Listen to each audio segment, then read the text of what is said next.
Hi students, welcome to second interesting and important session of electrostatics.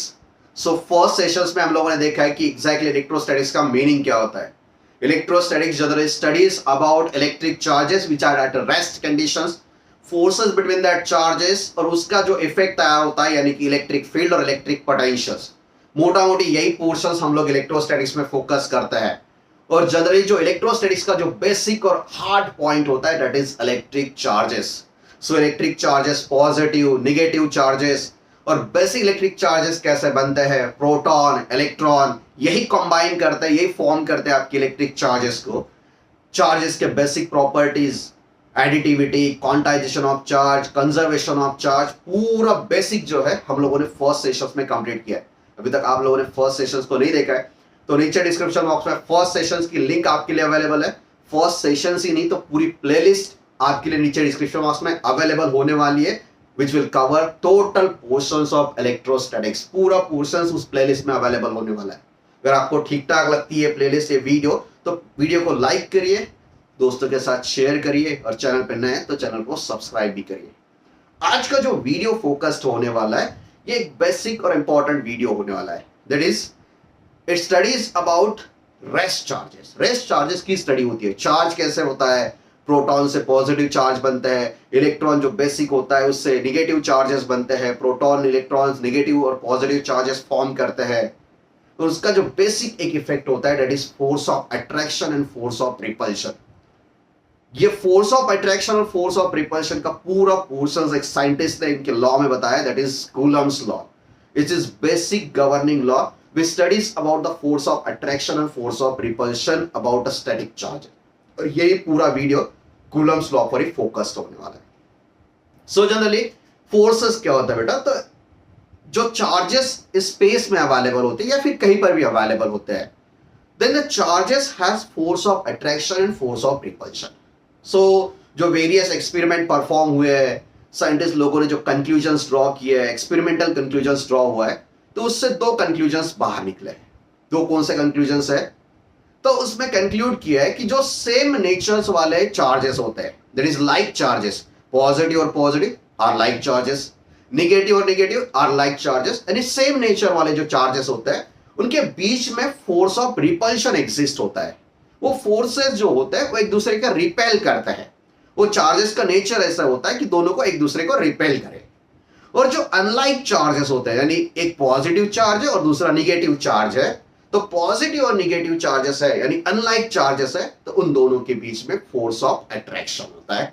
और ये basic conclusions हम लोगों ने नहीं, पूरा एक्सपेरिमेंटल सेटअप हुआ है, बहुत सारे एक्सपेरिमेंट परफॉर्म हुए हैं, उसके बाद में साइंटिस्ट लोगों ने कंक्लूड किया है दैट इज पॉजिटिव पॉजिटिव या फिर नेगेटिव नेगेटिव, मतलब same charges nature that is like charges repel each other, एक दूसरे को रिपेल करते हैं.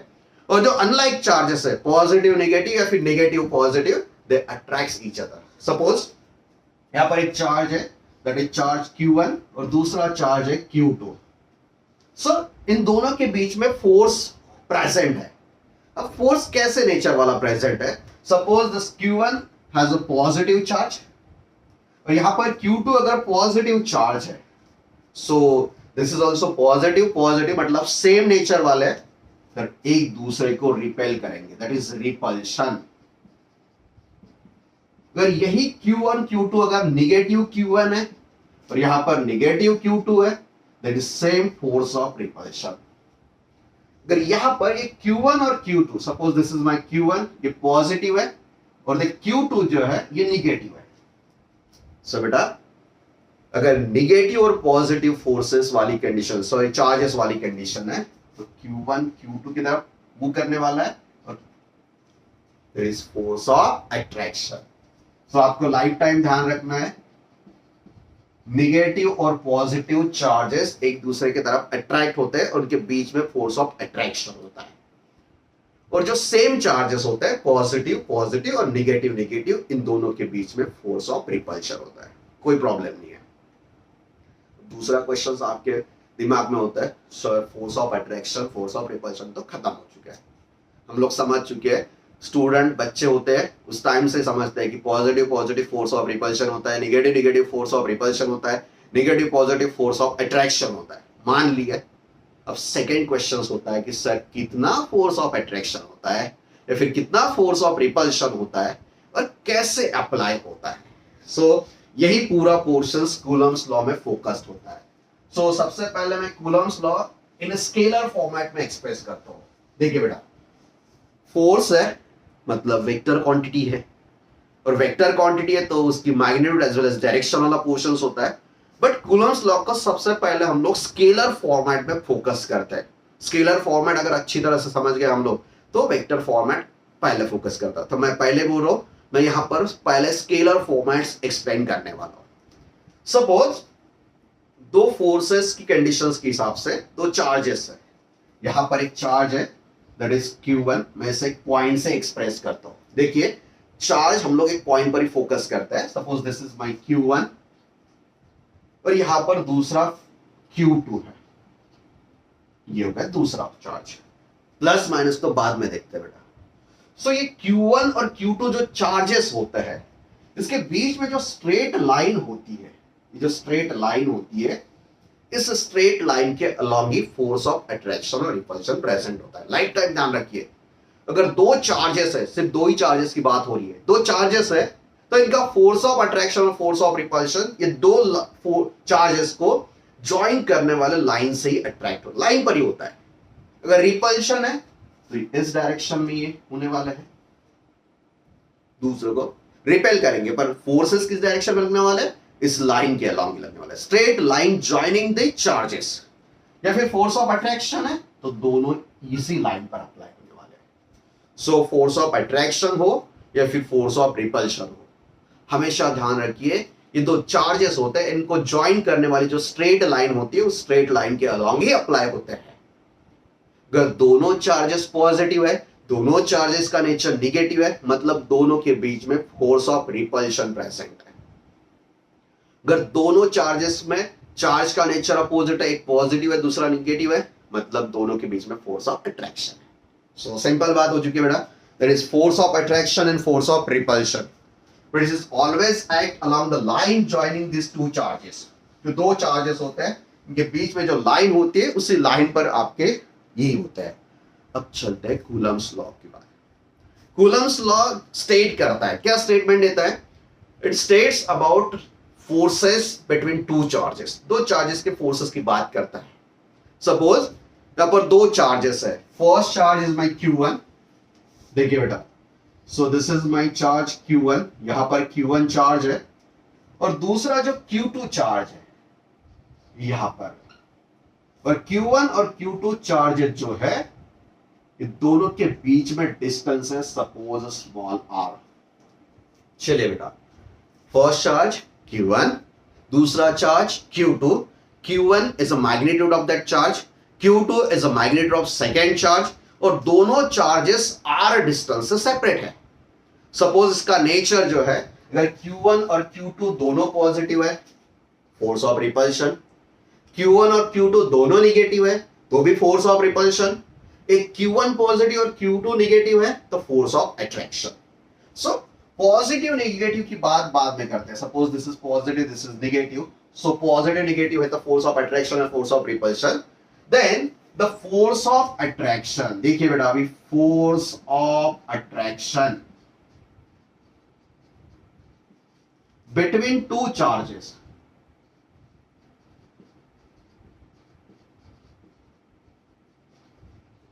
जो फोर्स ऑफ अट्रैक्शन होता है बिटवीन टू चार्जेस, या फिर फोर्स ऑफ रिपल्शन,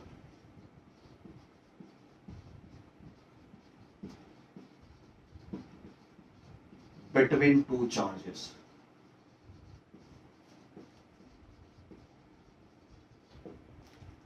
सो इसकी जो मैग्नीट्यूड होती है दैट इज फोर्स की मैग्नीट्यूड, सो ध्यान रखना है that magnitude of that force of repulsion or force of attraction, इसकी जो वैल्यू होती है that magnitude is directly proportional, directly proportional, ध्यान रखना बेटा। अब यहां पर कूलम्ब स्टेटमेंट दे रहा है that is force of attraction और force of repulsion between two charges। बेटा रिपल्शन है कि अट्रैक्शन है, positive positive repulsion, negative negative repulsion, positive negative attraction. That force of attraction और force of repulsion between two charges, और जो force है इसकी जो मैग्नीट्यूड होती है, डायरेक्शंस तो मैंने पहले बोल दी बेटा, the direction is along the line joining this two charges, ये लाइन जो है इसके अलोंग इट इज डायरेक्शन है. So magnitude of that forces is directly proportional to the product any multiplication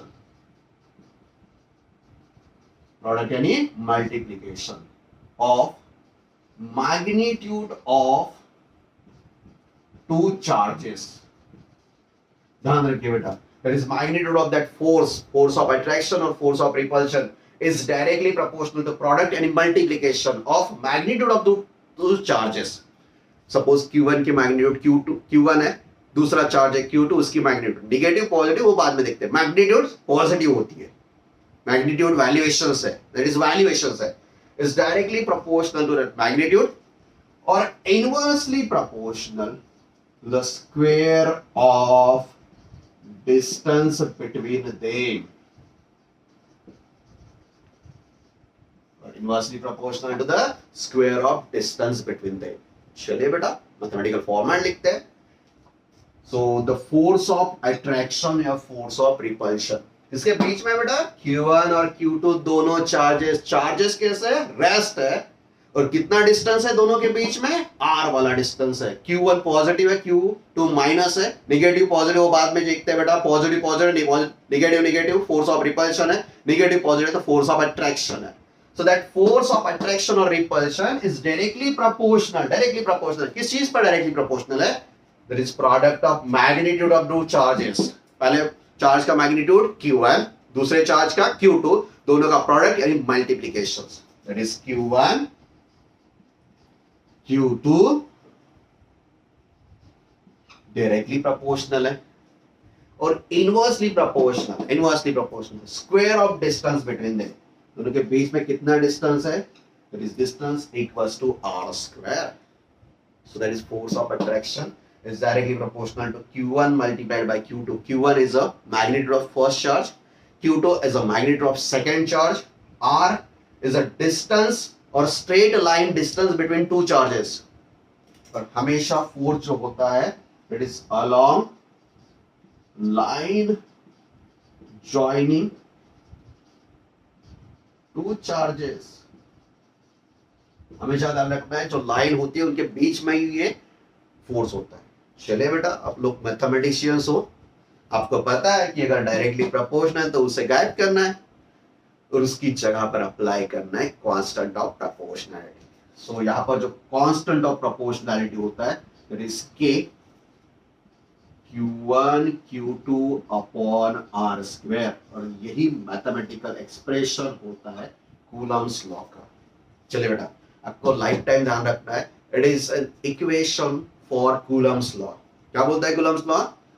तो स्केलर फॉर्मेट में ही होता है, द फोर्स ऑफ अट्रैक्शन और the magnitude of force of attraction and force of repulsion between two charges is directly proportional to the product and multiplication of magnitude of these two charges and inversely proportional to the square of distance between them. और यही यहाँ पर होता है, इससे हम लोग बोलते हैं Coulomb's law. This is force of attraction और repulsion, Q1 charge Q2 charge और दोनों के बीच वाला डिस्टेंस R उसका स्क्वायर, और K इज प्रोपोर्शनैलिटी कांस्टेंट. और आपको ध्यान रखना है ये जो K है that is proportionality constant, it depend करता है ये चार्जेस कहां पर रखे हुए हैं, यानी किस मीडियम में चार्जेस है, किस मीडियम में ये चार्जेस है. सो अगर ये चार्जेस फ्री स्पेस या फिर वैक्यूम में अप्लाइड है, देखिए बेटा कहां पर रखे हुए, फ्री स्पेस है या फिर वैक्यूम में है, तो यहां पर इसका ये जो K होता है दैट इज प्रोपोर्शनैलिटी कांस्टेंट. यहां पर हम लोग K पर फोकस करने वाले हैं. ये जो K है दैट इज प्रोपोर्शनैलिटी कांस्टेंट, इसका जो वैल्यूएशन होता है, इसका वैल्यूएशन होता है 9 into 10⁻⁹. ध्यान रखिए बेटा, दिस इज फॉर वैक्यूम और फ्री स्पेस. आपको हमेशा ध्यान रखना है that is proportionality constant K जो होता है इसका वैल्यूएशन 9 10⁻⁹ ये वैल्यूएशंस होता है वैक्यूम और फ्री स्पेस के लिए। और ये जो के होता है हर एक मीडियम के लिए डिफरेंट होता है। अगर ये चार्जेस आप लोग पानी में रखते हो तो पानी वाला मीडियम अलग अफेक्ट करने वाला है। ये चार्जेस अगर हम लोग ग्लास मीडियम में रखते हैं तो ग्लास मीडियम अलग रखने इफेक्ट क्रिएट करेगा। ये मीडियम ग्लास की जगह पर माइका होता है या फिर ऑयल में रखते हैं तो अलग इफेक्ट होने वाला है। सो जो फोर्स ऑफ अट्रैक्शन और फोर्स ऑफ रिपल्शन होता है बेटा, या आपको हमेशा ध्यान रखना है कि मीडियम के साथ में अफेक्ट करता है। मतलब दो चार्जेस फ्री स्पेस में हैं, उतना ही फोर्स अगर हम लोग ऑयल में रखते हैं तो उतना ही फोर्स जनरेट हो सकता है, या अट्रैक्शन या फिर रिपल्शन जरूरी नहीं है। सो फोर्स ऑफ अट्रैक्शन और फोर्स ऑफ रिपल्शन हमेशा ध्यान रखना है मीडियम के साथ में वैरी होता है। मीडियम के साथ में वैरी होता है, और जो मीडियम के साथ में वैरी होता है तो द के is dependent on that medium, और एक पर्टिकुलर मीडियम के लिए के की वैल्यूएशंस फिक्स होती है। और ये जो के है, ये के इसे हम लोग लिखते हैं 1/k=1/4πε। दिस इज नॉट ई, इसे हम लोग एप्सिलॉन बोलते हैं। ध्यान रखना ये के, देखिए बेटा के that is k=1/4πε, that is epsilon। अभी यहां पर फोकस करना है that epsilon is permittivity of medium। ध्यान रखिए बेटा that epsilon k that is proportionality constant, जिसका वैल्यूएशंस 9 है।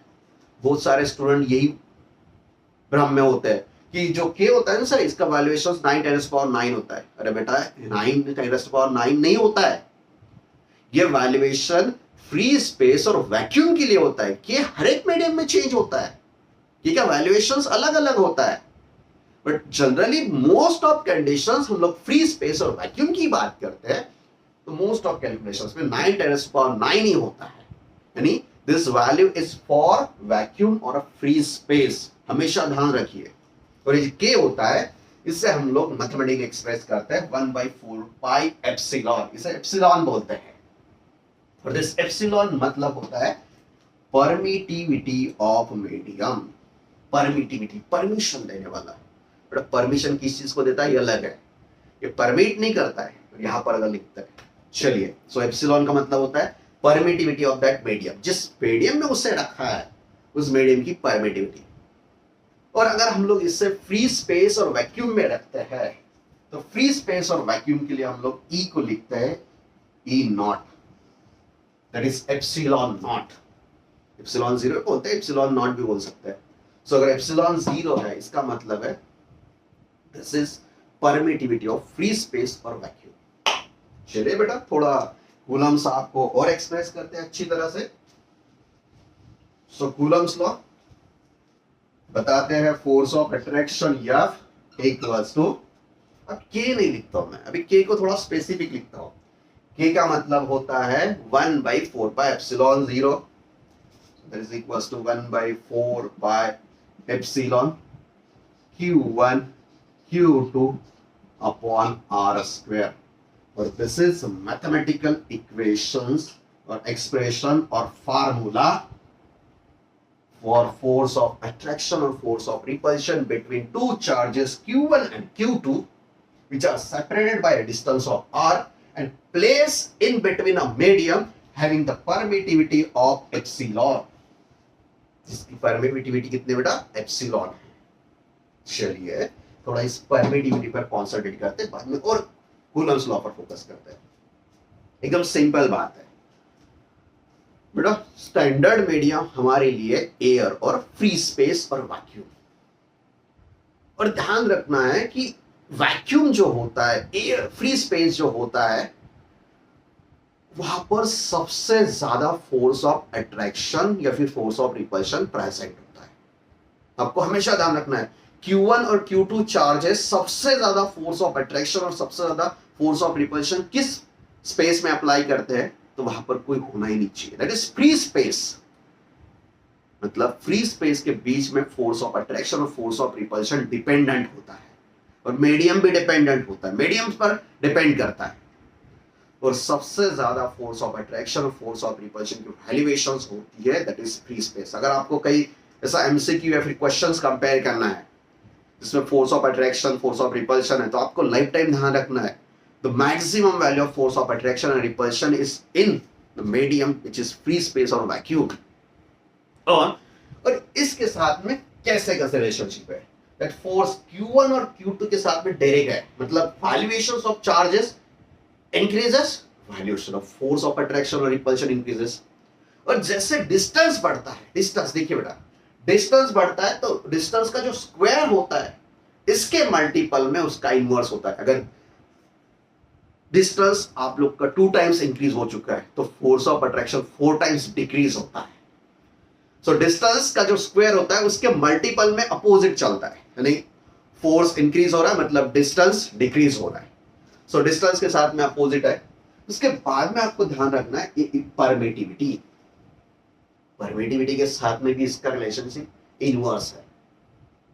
मतलब एक बात कंफर्म है कि परमिटिविटी मैंने जो स्टेटमेंट दिया है कि फ्री स्पेस और वैक्यूम के लिए सबसे ज्यादा है, सबसे ज्यादा वैल्यूएशन फोर्स का फ्री स्पेस और परमिटिविटी, फ्री स्पेस और वैक्यूम के लिए, मतलब परमिटिविटी की सबसे कम वैल्यू फ्री स्पेस के लिए।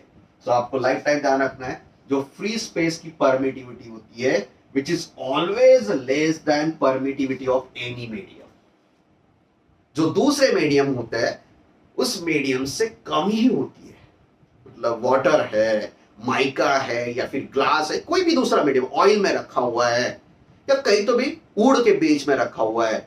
सो all this medium has higher permittivity, permittivity की वैल्यूएशन ज्यादा होती है किससे बेटा, फ्री स्पेस से। और आपके दिमाग में एक क्वेश्चन होता है, हमारे भी इंग्लिश यही क्वेश्चंस करती है, परमिटिविटी मतलब परमिशन, परमिटिविटी मतलब वो परमिट करता है, मीडियम परमिट करता है। सो मीडियम तो परमिट कर रहा है, परमिटिविटी बढ़ रही है, पर उसके बाद में फोर्स ऑफ अट्रैक्शन क्यों डिक्रीज हो रहा है? सो बेटा परमिटिविटी अलग ही चीज है, परमिटिविटी फोर्स बढ़ाने के लिए आपको परमिट नहीं करता है। परमिटिविटी ऑफ दैट मीडियम मतलब उस मीडियम में जो चार्जेस होते हैं वो उसका जो फ्री जो चार्जेस है, सपोज एक चार्ज है क्यू अमाउंट ऑफ, उसको वाटर में रखा हुआ है, जो वाटर में चार्ज रखा हुआ है तो उसका जो फील्ड है उस चार्ज का, उसका जो खुद का ओन फील्ड है, वो ओन फील्ड जो है उसके फोर्सेस को रिड्यूस करने के लिए ट्राई करता है। मतलब परमिटिविटी जितना ज्यादा फोर्स को रिड्यूस करता है उतनी ज्यादा उसकी परमिटिविटी होती है। हमेशा स्टूडेंट कंफ्यूज रहता है, सर परमिटिविटी अच्छी खासी है मतलब फोर्सेस भी अच्छा होना चाहिए। बेटा परमिटिविटी फोर्स के लिए अच्छी नहीं है, परमिटिविटी किस चीज के लिए अच्छी है? परमिटिविटी का मतलब होता है जिस मीडियम में वो रखा है उस मीडियम में वो उसका खुद जो फील्ड होता है वो फील्ड फोर्सेस को कम करने के लिए ट्राई करता है, रिड्यूसेस दैट फोर्सेस। वो सोचता है कि फोर्स नहीं होना चाहिए, फोर्सेस को कम करने की जितनी ज्यादा ताकत उसमें, that is called as permittivity. So बहुत सारे स्टूडेंट कंफ्यूज ये होते हैं कि सर परमिटिविटी में तो फोर्स अच्छा खासा परमिशन दे रहा हो, तो नहीं बेटा, परमिशन फोर्स को नहीं दे रहा, परमिशन दे रहा है फोर्स को कम करने की, यानी परमिटिविटी और फोर्स ऑफ अट्रैक्शन और repulsion between them is always reverse conditions, inverse proportions. So permittivity कभी परमिट नहीं करती है फोर्सेस को, वो रिड्यूस करने के लिए परमिशन प्रोवाइड करती है। So this is permittivity. चलिए बेटा, तो क्या होता है कि कोई मीडियम स्टैंडर्ड होता है, हमारे लिए फ्री स्पेस और वैक्यूम स्टैंडर्ड है। सो फ्री स्पेस और वैक्यूम अगर स्टैंडर्ड है तो ये जो परमिटिविटी होती है, suppose permittivity of any medium, permittivity of any medium with respect to the permittivity of free space, जो परमिटिविटी है कोई भी स्पेस की दे दीजिए या फिर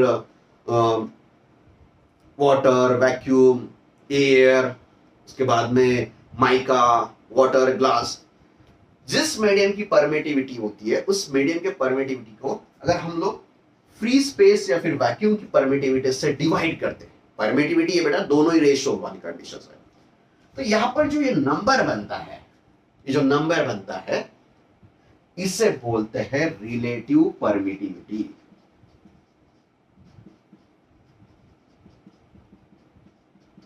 चलिए बेटा, रिलेटिव परमिटिविटी किसे बोलते हैं? It is a ratio of permittivity of particular medium to the permittivity of free space और वैक्यूम। जिस मीडियम की परमिटिविटी हो जाए, उस परमिटिविटी को अगर हम एयर और वैक्यूम की स्पेस से अगर डिवाइड करते हैं, वैक्यूम या फिर फ्री स्पेस की परमिटिविटी से डिवाइड करते हैं, यानी एप्सिलॉन नॉट से डिवाइड करते हैं, उस रेशो को ही हम लोग बोलते हैं रिलेटिव परमिटिविटी, और इसे हम लोग डिनोट करते हैं एप्सिलॉन आर से।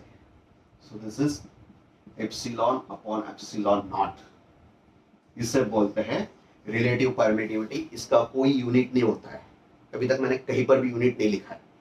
सो यहाँ पर रिलेटिव परमिटिविटी कोई यूनिट नहीं होता है, क्योंकि ये सेम क्वांटिटी का रेशियो है। क्वांटिटीज कैसे बेटा? सेम क्वांटिटी है, सेम क्वांटिटी का रेशियो है, मतलब यहाँ पर रिलेटिव परमिटिविटी सिर्फ एक नंबर है, 1 है, 2 है, 1.5 है, 3.5 है, जो भी है नंबर है। और ये जो एप्सिलॉन नॉट है, ये इसकी वैल्यू सबसे छोटी है, मतलब इससे न्यूमरेटर की वैल्यू तो कम हो ही नहीं सकती है। So relative permittivity is always greater than 1। ये जो होता है ना, इज ऑलवेज ग्रेटर देन 1। अगर 1 है मतलब वो परमिटिविटी है फ्री स्पेस और वैक्यूम की। Epsilon naught divide by epsilon naught equals to 1, ये सबसे लोवेस्ट वैल्यू पॉसिबल है। चलिए, दिस इज रिलेटिव परमिटिविटी।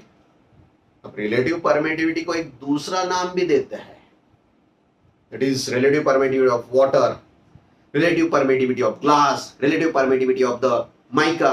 ये नहीं वर्ड्स यूज करते, इसके लिए एक दूसरा वर्ड यूज करते हैं जिसका नाम होता है डाई इलेक्ट्रिक कांस्टेंट।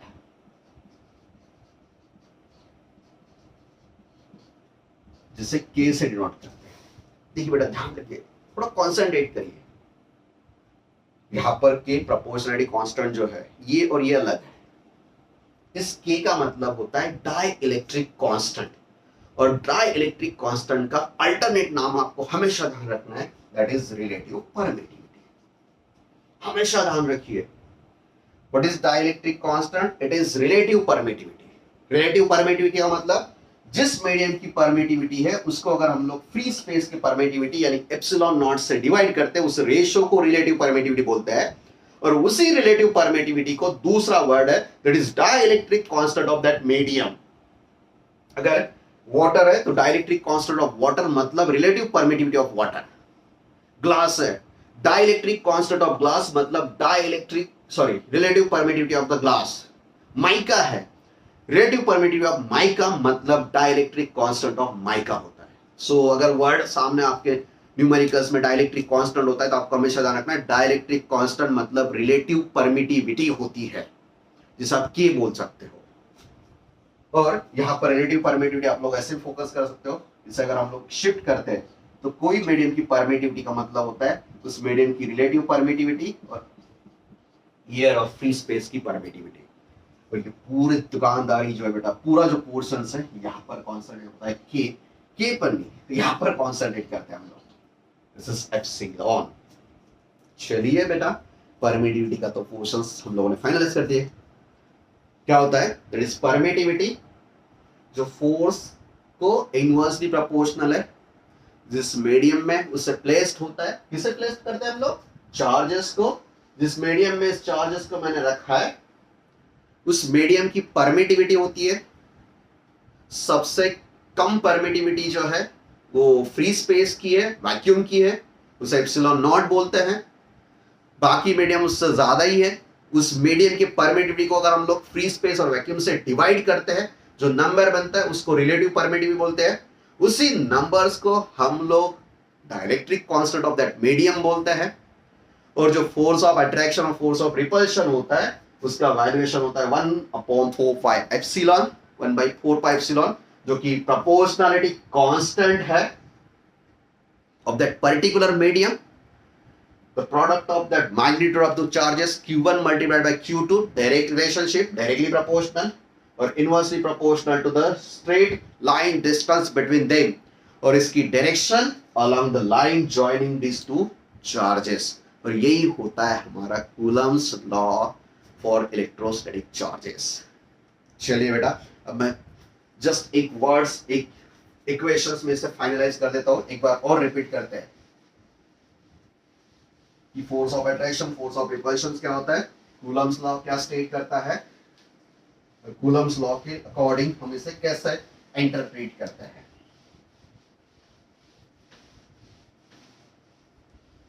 चलिए मैं फाइनलाइज कर देता हूं इसे। सबसे इंपॉर्टेंट पोर्शंस होता है that is force of attraction, force of repulsion. पूरा एक्सपेरिमेंट परफॉर्म किया है, साइंटिस्ट लोगों ने कंक्लूड किया है चार्जेस के बीच में फोर्स ऑफ अट्रैक्शन और फोर्स ऑफ रिपल्शन प्रेजेंट होता है। कैसा force of attraction, force of repulsion? Like charges के बीच में फोर्स ऑफ रिपल्शन प्रेजेंट होता है, अनलाइक चार्जेस के बीच में फोर्स ऑफ अट्रैक्शन प्रेजेंट होता है। निगेटिव पॉजिटिव को खींचता है, पॉजिटिव निगेटिव को खींचता है, पॉजिटिव पॉजिटिव को रिपेल करता है, निगेटिव निगेटिव को रिपेल करता है। वो जो रिपेलिंग फोर्स या फिर फोर्स ऑफ अट्रैक्शन होता है, सपोज यहां पर दो चार्जेस है, that is first charge is Q1 यहां पर प्रेजेंट है, दूसरा चार्ज है Q2, और ये Q1 और Q2 के बीच में जो स्ट्रेट लाइन डिस्टेंस है, ये डिस्टेंस है R। इन दोनों के बीच में फोर्स ऑफ अट्रैक्शन और फोर्स ऑफ रिपल्शन जो लाइन ज्वाइनिंग है उसके बीच में प्रेजेंट है, उसके ही अलोंग होने वाला है। This force of attraction is along the line joining this two charges, distance R। और इसका जो फोर्स ऑफ अट्रैक्शन और फोर्स ऑफ रिपल्शन होता है is directly proportional to the product of their magnitude of this two charges and inversely proportional to the square of distance between them. Proportionality constant को हम लोग replace करते हैं तो force of attraction K Q1 Q2 by R square, और ये depend करता है मीडियम पर। किस चीज पर डिपेंड करता है? मीडियम, पर्टिकुलर मीडियम के लिए फिक्स्ड वैल्यूएशंस होता है। और इसको ही हम लोग रिप्लेसमेंट में लिखते हैं F equals to 1/4 pi epsilon Q1 Q2 by R square. So this is permittivity of medium in which these two charges are placed। और ये हमारा कूलम्स लॉ फॉर चार्जेस होता है, that is force of attraction, force of repulsion. ये जब permittivity होती है, ये परमिटिविटी जो होती है, इसको अगर हम लोग फ्री स्पेस के परमिटिविटी से डिवाइड करते हैं तो इससे रिलेटिव परमिटिविटी या फिर डाई इलेक्ट्रिक कांस्टेंट बोलते हैं। पूरे इसमें आपको ध्यान रखना है सबसे कम वैल्यू परमिटिविटी की होती है फ्री स्पेस में, और सबसे ज्यादा फोर्स ऑफ अट्रैक्शन और रिपल्शन होता है किस चीज में बेटा? That is air, sorry free space और वैक्यूम में, क्योंकि वहां पर अपोज करने के लिए कोई फील्ड ही नहीं होता है। जो फील्ड वहां पर मीडियम में प्रोवाइड करता है उस फील्ड से अपोजिशन होता है, फोर्स को कम करने वाला परमिशन मतलब परमिटिविटी होता है। तो दिस इज परमिटिविटी। चलिए, सो मैंने मैग्नीट्यूड और पूरा पोर्शंस अच्छी तरह से कवर अप किया। ओके, चलिए थोड़ा और कॉन्सेंट्रेट करते हैं। ये जो फ्री स्पेस अगर है तो इसकी जो वैल्यूएशन है, इसका वैल्यूएशन है 9 10⁻⁹ द वैल्यूएशन है 9 10⁻⁹। सो 9 10⁻⁹ पर ही हम लोग फोकस करते हैं। सो हम लोग फोकस करने वाले हैं इस चीज पर, यहां पर यूनिट्स बनाने की ट्राई करते हैं। चलिए बेटा, मेरा इंटरेस्ट जो है इस के का यूनिट फाइंड आउट करने में है, दिस के। सो कैसे फाइंड आउट करेंगे बेटा? इट इज एफ, देखिए देखिए थोड़ा कॉन्सेंट्रेट करिए, एफ के Q1 Q2 R square. Force का ऐसा यूनिट है न्यूटन, के का ही मुझे फाइंड आउट करना है। ये अगर डिवाइडेशन charges coulomb into coulomb metre square, अगर इसे हम लोग शिफ्ट करते हैं तो के का यूनिट यानी 1/4 पाई एप्सिलॉन, इसका जो यूनिट बनता है, चलिए बेटा, मल्टीप्लिकेशन न्यूटन स्क्वायर मीटर पर coulomb square. So this is an SI unit of K, that is Newton square meter per coulomb square. This is K। और ये जो एप्सिलॉन है, एप्सिलॉन, इसका यूनिट्स क्या होने वाला है? चलिए इस पर भी फोकस करते हैं, कोई प्रॉब्लम नहीं है, इसका भी यूनिट ऐसे ही फोकस करने वाले हैं। सो K का यूनिट अगर ये है तो K का मतलब है 1/4 पाई एप्सिलॉन। सो 4 पाई का तो कोई यूनिट नहीं है एप्सिलॉन, तो K का रेसिप्रोकल कर देते हैं। सो K का रेसिप्रोकल एप्सिलॉन का यूनिट बन देगी, that is epsilon equals to coulomb square पर न्यूटन स्क्वायर मीटर। सो एप्सिलॉन का ऐसा यूनिट इस तरफ से होता है और ये होता है आपका k 1/4 पाई एप्सिलॉन, और फ्री स्पेस जो होता है 1/4 पाई एप्सिलॉन नॉट, इसका वैल्यूएशन होता है 9 × 10⁹ न्यूटन स्क्वायर मीटर पर कूलम स्क्वायर। ये होता है SI यूनिट। चलिए बेटा, सो पहला सेशन आप लोगों ने अच्छी तरह से फोकस किया है। मैंने चार्ज का वैल्यूएशन बताया था।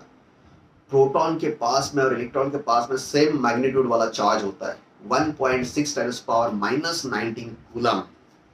और अब मेरा इंटरेस्ट है 1 कूलम चार्ज पर। So what is 1 coulomb charge? 1 coulomb charge का मतलब कितना होता है? What is 1 coulomb charge? So equations हमारे लिए जिंदाबाद है। सो इक्वेशंस है F यानी force of attraction, force of repulsion, K Q1 Q2 R square, Q1 Q2 R square. So इसी टर्म से हम लोग कूलम्स का डेफिनेशंस बनाते हैं, यानी 1 कूलम मतलब कितना होता है। सो K जो है इसे हम लोग प्लेस करते हैं फ्री स्पेस में। तो मान के लेते हैं, मान के चलते हैं दो चार्जेस है, बेटा दो चार्जेस है जिसका मैग्नीट्यूड सेम है। कितना है मैग्नीट्यूड? सेम। देखिए सो यहां पर एक चार्ज है, इसका मैग्नीट्यूड Q है, और सेम दूसरा चार्ज है, इसका मैग्नीट्यूड भी Q है। दोनों का मैग्नीट्यूड सेम है। देखिए बेटा, एकदम सिंपल बात है। दो सेम मैग्नीट्यूड वाले चार्जेस है, और सेम मैग्नीट्यूड वाले चार्जेस का सेपरेशन है 1 मीटर। कितना सेपरेशन है? 1 मीटर। दो सेम मैग्नीट्यूड वाले चार्जेस 1 मीटर स्पेस पर सेपरेटेड है। सो बेटा फोर्स ऑफ अट्रैक्शन हो सकता है या फिर फोर्स ऑफ रिपल्शन। अगर ये पॉजिटिव निगेटिव है तो फोर्स ऑफ अट्रैक्शन है, दोनों पॉजिटिव ये दोनों निगेटिव है तो फोर्स ऑफ रिपल्शन है, और दोनों के बीच में डिस्टेंस है 1 मीटर। और ये पूरा सेटअप जो है मैंने फ्री स्पेस में रखा हुआ है, यानी वैक्यूम में रखा हुआ है। और यहां पर अगर फोर्स है that is force of attraction और फोर्स ऑफ रिपल्शन, अगर 9 × 10⁹ न्यूटन होता है। कितना होता है बेटा?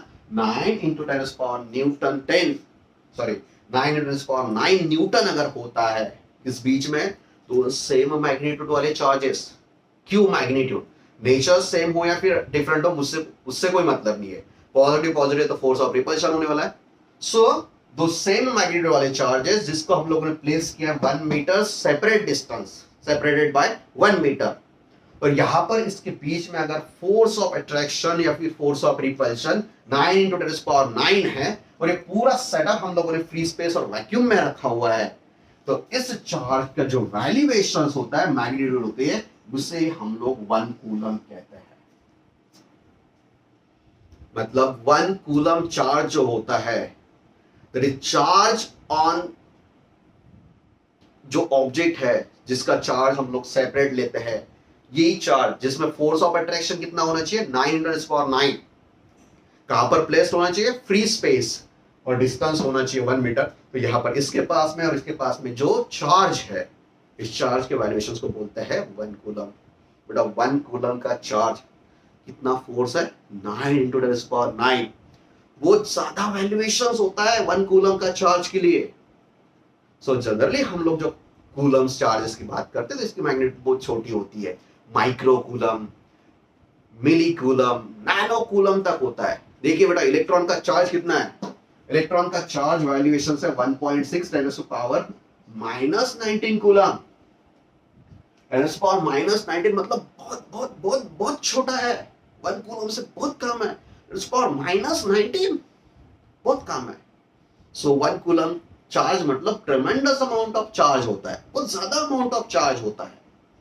और ये 1 कूलम ऑफ चार्ज कितना फोर्स जनरेट करता है? अगर 1 मीटर के डिस्टेंस पर अगर रखे इसको, तो 9 न्यूटन, 10 न्यूटन, वो ज्यादा अमाउंट ऑफ फोर्स है दोनों के बीच में। दैट इज 9 न्यूटन, मतलब कुछ छोटा अमाउंट ऑफ फोर्स नहीं है। सो जनरली जो चार्जेस होते हैं वो छोटे होते हैं, माइक्रोकूलम, नैनोकूलम, इसकी रेंज भी बहुत छोटी होती है। सो मोस्ट प्रोबेबल जो होती है मिलीक्यूलम और नैनोकूलम, सॉरी माइक्रो, 10⁻⁻6 टू 10⁻³ के बीच में जनरली मोटा मोटी चार्जेस होते हैं।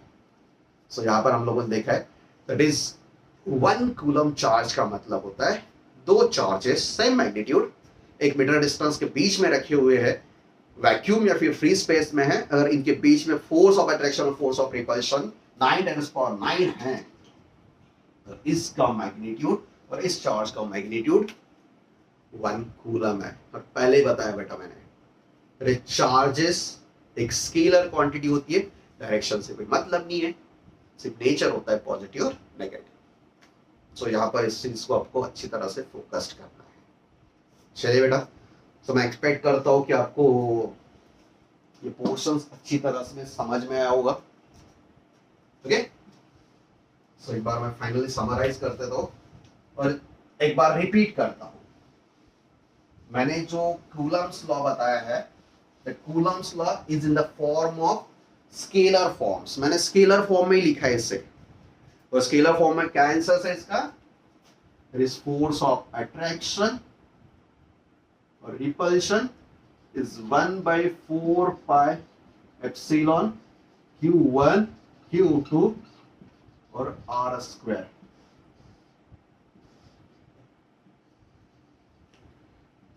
that is k, इसे हम लोग k भी बोल सकते हैं, प्रोपोर्शनैलिटी कांस्टेंट। बेटा थोड़ा कंफ्यूजन नहीं है या फिर कॉपी पेस्टेड वाला मैटर नहीं लग रहा है? सेम पोर्शन सेम ऐसे एक होता है। क्या होता है बेटा? ग्रेविटेशन चैप्टर में बोलता है न्यूटन्स लॉ ऑफ ग्रेविटेशन। यहाँ पर एक ऑब्जेक्ट जिसका मास m1, यहाँ पर दूसरा ऑब्जेक्ट जिसका मास m2, दोनों के बीच में डिस्टेंस r, और m1 और m2 ये दो मासेस जो होते हैं, इनके बीच में जो फोर्स ऑफ अट्रैक्शन होता है, ये फोर्स ऑफ अट्रैक्शन होता है product of there masses m1 m2 और the square of distance between them inversely proportional, और यहाँ पर ग्रेविटेशनल कांस्टेंट होता है। बट ऐसा समझ के इसको यूनिवर्सल कांस्टेंट ना करिए, ये ग्रेविटेशनल कांस्टेंट हमेशा कांस्टेंट होता है, इस पर कोई मीडियम का इफेक्ट नहीं होता है, यहाँ पर मीडियम होता है। और बेटा मुझे तो लगता है कि न्यूटन साहब को कॉपी पेस्टेड यहाँ पर कूलम साहब ने लिखा हुआ है, हो सकता है, पर उससे कोई मतलब नहीं है। इनका भी बेसिक गवर्निंग लॉ है और ये भी बेसिक गवर्निंग लॉ है। डिफरेंस ध्यान रखिए, यहाँ पर m1 और m2 दोनों मासेस में फोर्स ऑफ अट्रैक्शन ही होता है। यहाँ पर ऐसे नहीं है q1 और q2 दो चार्जेस में अगर सेम नेचर है तो फोर्स ऑफ रिपल्शन भी होता है। इस फोर्स ऑफ अट्रैक्शन और फोर्स ऑफ रिपल्शन दोनों प्रेजेंट है, यहाँ पर सिर्फ फोर्स ऑफ अट्रैक्शन प्रेजेंट है और मोटा मोटी कॉपी पेस्टेड जैसा सिस्टम है। यहाँ पर यूनिवर्सल ग्रेविटेशनल कांस्टेंट जो है कांस्टेंट होता है इर्रिस्पेक्टिव ऑफ मीडियम, कोई मीडियम से उसे मतलब नहीं होता है। तो यहाँ पर ये जो होता है ये वैल्यू होता है विद रिस्पेक्ट टू मीडियम। तो थोड़ा सा कंपेयर कर दिया मैंने, बाकी कुछ नहीं है। चलिए बेटा, अब मेरा इंटरेस्ट है कूलम्स लॉ को वेक्टर फॉर्मेट में लिखिए। चलिए बेटा, वेक्टर फॉर्मेट कुछ नहीं है, ज्यादा नहीं है, हमेशा मोटा मोटी आपको स्केलर फॉर्मेट भी लिखना है। वेक्टर फॉर्मेट हमारे टेक्स्ट बुक में होता है, सिलेबस में होता है, इसलिए हम लोग पढ़ रहे हैं, बाकी कुछ नहीं है, ज्यादा टेंशन मत लीजिए। अभी तक का पोर्शन से आपके लिए सबसे इंपॉर्टेंट है, ये जस्ट हम लोग वेक्टर एक्स्ट्रा नॉलेज मैथमेटिशियंस पढ़ रहे हैं। चलिए बेटा, सपोज यहाँ पर एक चार्ज Q1 है, चार्जेस को Q1 Q2 से ही रिप्रेजेंट करते हैं। यहाँ पर दूसरा चार्ज Q2 है, चार्ज Q1 Q2, दोनों के बीच में सेपरेट लाइन है, जिसे बोलते हैं R12 वेक्टर। क्या बोलते हैं इसे? R12 vector. This distance is R12, इसे हम लोग R12 कंसीडर करते हैं। चलिए, यहाँ पर एक चार्ज, यहाँ पर एक चार्ज, यहाँ पर सेपरेशन है। मेरा इंटरेस्ट एक ही चीज में बेटा, मैं सोचता हूं कि इसे पोजीशंस कंसीडर करें। तो इसको अगर पोजीशंस वाइज रिप्रेजेंट करना है तो यहाँ ऐसे मैं पोजीशंस करता हूँ। चार्ज Q1 की पोजीशन है suppose R1, this is my position vector R1, और इसकी पोजीशन है R2, this is my R2 vector. So R1 and R2 are the position vectors. क्या बेटा? Position vector. किस चीज का position vector? R1 is position vector of charge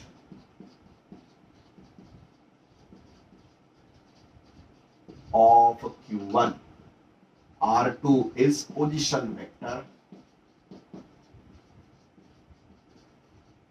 of Q2, और दोनों के बीच में जो डिस्टेंस है इधर इज R12। जैसे आप लोग R1 माइनस R2 बोलिए या फिर R2 माइनस R1 बोलिए, कोई प्रॉब्लम नहीं है। मैं तो एक्सपेक्ट करता हूँ R2 माइनस R1 होना चाहिए, पर डिस्टेंस सेपरेट सेपरेट करता है। चलिए भाई साहब, अब क्या होता है, that is force of attraction और फोर्स ऑफ, यहां पर एक फोर्स अप्लाई करता है, ये इस चार्ज पर एक फोर्स अप्लाई हो चुका है F2। किसने अप्लाई किया है? Q1 ने अप्लाई किया है। दैट इज Q1 Q2 पर फोर्स अप्लाई करता है। So this is force F21, यानी कि फोर्स F21 मतलब सेकेंड चार्ज पर due to the effect of first force लगा हुआ है। किस डायरेक्शन में लगा हुआ है? जो लाइन जॉइनिंग होती है उसी डायरेक्शन में लगता है, और यहां पर इसने भी इसके अपोजिट में फोर्स लगा दिया है, दैट इज F12, मतलब force on charge first in effect of second. दोनों एक दूसरे को अगर नेचर वाइज अगर देखते हैं, दोनों सेम नेचर से, तो दोनों अपोजिट साइड। अगर दोनों का नेचर सेम है, अपोजिट है, मतलब एक पॉजिटिव, तो दोनों की डायरेक्शन टुवर्ड्स अट्रैक्शन है। और ध्यान रखिए बेटा, इसकी मैग्नीट्यूड और इसकी मैग्नीट्यूड सेम है, दोनों की मैग्नीट्यूड कैसी है? सेम है। बेटा वही चीज है, सिर्फ वेक्टर फॉर्मेट में इसे घुमा लिया है। So that is force of attraction और फोर्स ऑफ रिपल्शन एक ही चीज में होता है। सो F12 या फिर F21, सो F12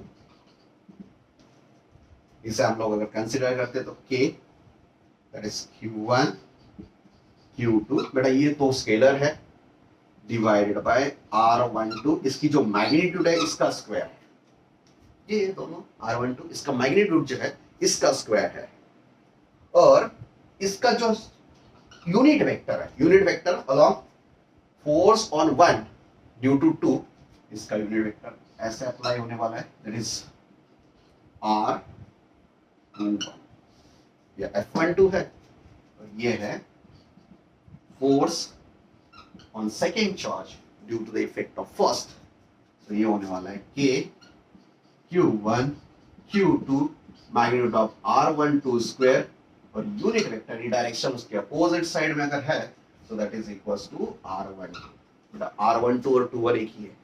सो इस साइड से इस साइड अगर कंसीडर करते हैं तो इसे हम लोग R12 बोलते हैं, और इस साइड से अगर इस साइड कंसीडर करते हैं तो उसे R21 बोलते हैं, बाकी कुछ नहीं है। तो इसके लिए इस साइड से करना है, इसके लिए इस साइड से करना है, और घुमा फिरा के दोनों एक ही है, मैग्नीट्यूड में डायरेक्शन में दोनों अपोजिट है, बाकी कुछ नहीं है। सो इसे हम लोग vector format of Coulomb's law बोलते हैं। क्या बोलते हैं? Vector format of Coulomb's law. तो इस फॉर्मेट में हम लोग इसे वेक्टर फॉर्मेट में एक्सप्रेस करते हैं। चलिए बेटा, मेरा कोई इंटरेस्ट इस फॉर्मेट में नहीं है, एक दूसरे के अपोजिट होते हैं, बाकी कुछ नहीं है। मैग्नीट्यूड वाइज तो पूरा जो अच्छा खासा पोर्शन से पहले खत्म हो चुका है। ओके, चलिए, सो इसे हम लोग force of attraction, force of repulsion में फाइनलाइज कर चुके हैं। इसे हम लोग वेक्टर फॉर्मेट बोलते हैं। अब बेटा थोड़ा पोर्शंस कंफ्यूजिंग है। एक स्टूडेंट क्वेश्चन पूछ सकता है, सर आपने ऐसे कैसे डिटरमाइन कर लिया कि चार्जेस दो ही जगह पर है?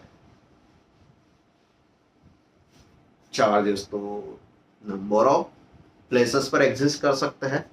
सपोज यहां पर एक चार्ज है, दैट इज Q1। कौन सा चार्ज है? Q1। यहां पर दूसरा चार्ज है, इसका वैल्यूएशन है Q2। यहां पर तीसरा चार्ज है, इसका वैल्यूएशन है Q3। यहां पर एक नया चार्ज है, इसका वैल्यूएशन है Q4। अब यहां पर तो नंबर ऑफ चार्जेस बढ़ चुके हैं।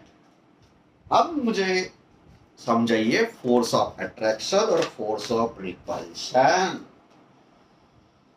चलिए बेटा, जब नंबर ऑफ चार्जेस बढ़ते हैं, क्या बढ़ते हैं बेटा? नंबर ऑफ चार्जेस, तो वहां पर हम लोग super positions of charges use करते हैं।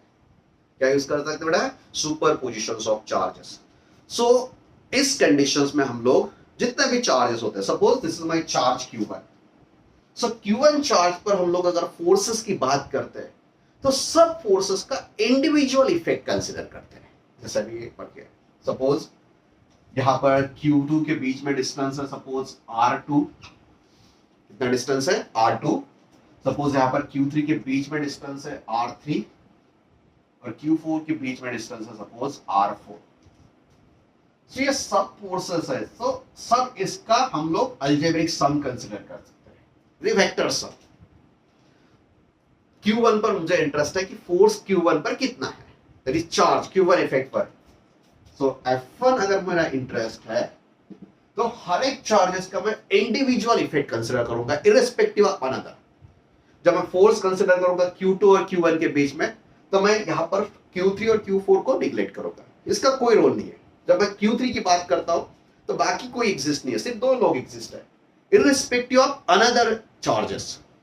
सिर्फ दोनों एग्जिस्ट कर रहे हैं और उसका जो है उसका अलजेब्रिक सम हम लोग यहां पर करेंगे। तो कैसे कर सकते हैं? यहां पर अगर फोर्सेस की अगर बात करते हैं हम लोग, तो चार्जेस की बात होती है, तो जिसे हम लोग R12 कंसिडर करें या फिर R2 कंसिडर करें, तो सबसे पहले होता है तो K तो हर एक चीज में कॉमन होने वाला है, दैट इज 1/4 पाई एप्सिलॉन। अगर फ्री स्पेस में तो एप्सिलॉन नॉट है। सो पहला चार्ज Q1 Q2, डिस्टेंस कितना है बेटा? R2 स्क्वायर प्लस दूसरा Q3 irrespective Q1 Q3 upon R3 square plus चौथा Q1 Q4 R4 square. So irrespective of her एक के लिए मैंने क्या कंसीडर किया बेटा?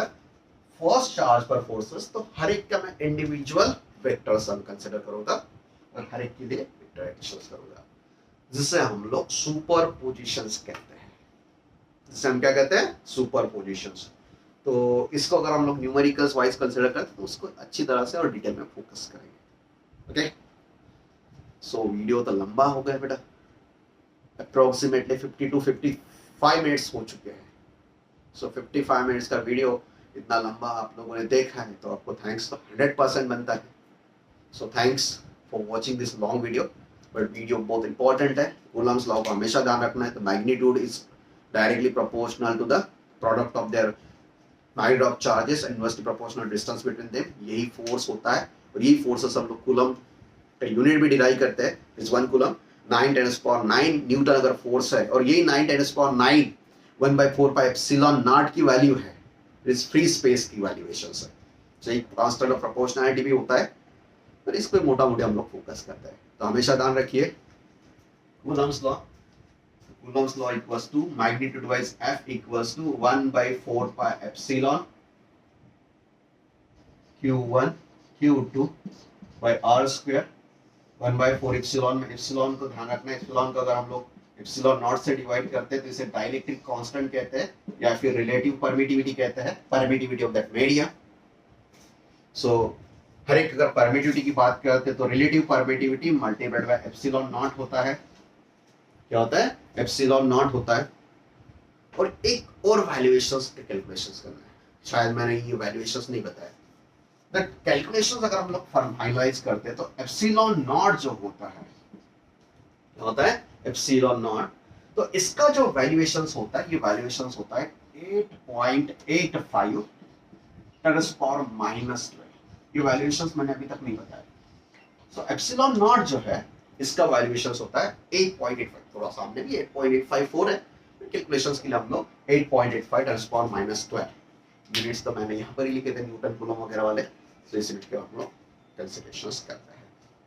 तो मैं एक्सपेक्ट करता हूँ कि ये लंबा वीडियो आपके लिए बहुत इंपॉर्टेंट और बेसिक है, तो आप लोगों को अच्छी तरह से समझ में आया होगा। अगर नहीं समझ में आया तो सीधा सीधा कमेंट में लिखिए, मैं इसको और एक बार डिटेल में एक्सप्लेन करूंगा अच्छी तरह से दूसरा वीडियो बना के। अगर ठीक ठाक लगता है, अगर समझ में आए तो लाइक करिए, कमेंट में बताइए कि सर समझ में आया है। तो चैनल पर नए हैं, चैनल को सब्सक्राइब करिए, आपके दोस्तों के साथ भी नॉलेज को बांटिए यानी शेयर करिए। Okay, so thank you for watching this long video Coulomb's law. ये लॉन्ग वीडियो देखा है तो कूलम्स लॉ को अच्छी तरह से फोकस करना, राइट डाउन करिए, 4 बार उसे रिपीट करिए, और नेक्स्ट वीडियो में हम लोग इसे अप्लाई भी करेंगे। सो पूरा सेशन सिर्फ एक ही चीज पर फोकस था, इट इज कूलम्स लॉ और permittivity, relative permittivity, dielectric constant. और बात ध्यान रखना है, सबसे ज्यादा फोर्स ऑफ अट्रैक्शन और force of repulsion free space और वैक्यूम में है। मीडियम अगर डालते हैं उसके बीच में तो परमिटिविटी फोर्स को रिड्यूस करती है और फोर्स कम होता है। So maximum force in free space और वैक्यूम होता है, और फ्री स्पेस और वैक्यूम की परमिटिविटी सबसे कम होती है। Epsilon not is lowest one, epsilon for other medium and permittivity for other medium is also greater than that valuation. Free space से ज्यादा ही होती है, वाटर माइका ग्लास ज्यादा वैल्यूएशन होता है। ओके, इसके इफेक्ट हम लोग कैपेसिटर वगैरह में अच्छी तरह से फोकस करेंगे। डाइलेक्ट्रिक कांस्टेंट और रिलेटिव परमिटिविटी एक ही होता है। सो बेटा वीडियो लंबा हो चुका है, सो यहाँ पर मैं कंक्लूड करता हूँ। कूलम्स लॉ, परमिटिविटी, इस पोर्शंस पर ज्यादा कॉन्सेंट्रेट करिए, रिपीट करिए और दिमाग में फिट करिए। इस पर मोस्ट ऑफ क्वेश्चंस होते हैं, और कूलम्स लॉ तो बेसिक गवर्निंग लॉ होता है, तो उसे कॉपी पेस्टेड बोलिए, न्यूटन्स लॉ ऑफ ग्रेविटेशन से कुछ नहीं फर्क पड़ता है। बट यहाँ पर force of attraction, force of repulsion है, न्यूटन साहब में इसमें फोर्स ऑफ अट्रैक्शन ही होता है। ग्रेविटेशनल कांस्टेंट होता है with respect two of medium, यहाँ पर जो कांस्टेंट होता है मीडियम के साथ में चेंज होता है, परमिटिविटी चेंज होती है। चलिए बेटा, सो यही पोर्शंस रिपीट हो चुका है। So thank you for watching this video, और चैनल को लाइक और सब्सक्राइब करके चाहिए। Thank you.